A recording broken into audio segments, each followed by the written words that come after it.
जब भारत के समुद्र तटों पर विदेशी लुटेरे व्यापार के नाम पर कब्जा जमाने लगे थे, तब दक्षिण भारत की एक छोटी सी रियासत से एक तेजस्वी आवाज उठी।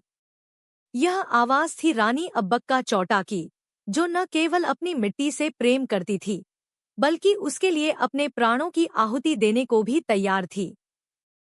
रानी अब्बक्का चौटा का जन्म कर्नाटक के तुलुनाडु क्षेत्र में हुआ था। वह चौटा वंश की राजकुमारी थी और जैन धर्म से संबंधित थी। लेकिन उनका व्यक्तित्व धर्म, जाति या संकीर्ण परंपराओं की सीमा से बहुत ऊपर था। बचपन से ही उन्हें युद्धकला, रणनीति और प्रशासन की शिक्षा दी गई थी। जैसे जैसे वह बड़ी हुईं, उनमें नेतृत्व की असाधारण क्षमता दिखने लगी और जल्द ही उन्हें उल्लाल राज्य की रानी बना दिया गया। उन दिनों पुर्तगालियों ने भारत के पश्चिमी समुद्री इलाकों पर धीरे धीरे कब्जा करना शुरू कर दिया था। वे गोवा, कोच्चि और मुंबई जैसे बंदरगाहों पर अधिकार कर चुके थे और अब उनकी निगाहें उल्लाल जैसे छोटे लेकिन सामरिक दृष्टि से महत्वपूर्ण बंदरगाह पर थी। उन्होंने रानी अब्बक्का से संधि करने की कोशिश की, लालच दिया, फिर धमकियां दी, लेकिन रानी झुकी नहीं। उन्होंने दो टूक कह दिया, उनकी भूमि उनकी मां है और वह उसे किसी को सौंप नहीं सकती। जब पुर्तगालियों ने उल्लाल पर हमला किया, तो रानी ने अपने सीमित संसाधनों के बावजूद जबरदस्त प्रतिरोध किया। उन्होंने गुरिल्ला युद्ध पद्धति अपनाई, जिसमें उनकी सेना रात के अंधेरे में दुश्मन पर अचानक हमला करती और जंगलों या गांवों में छिप जाती।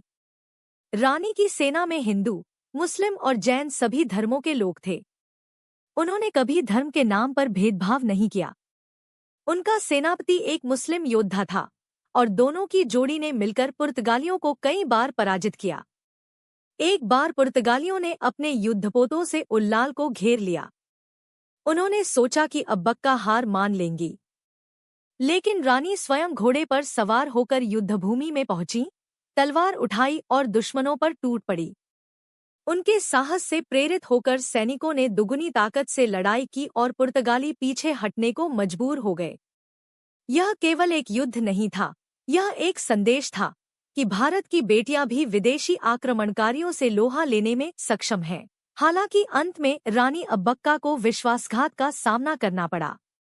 उनके ही दरबार में कुछ गद्दारों ने उन्हें धोखा दिया और पुर्तगालियों से मिलकर उन्हें बंदी बना लिया गया।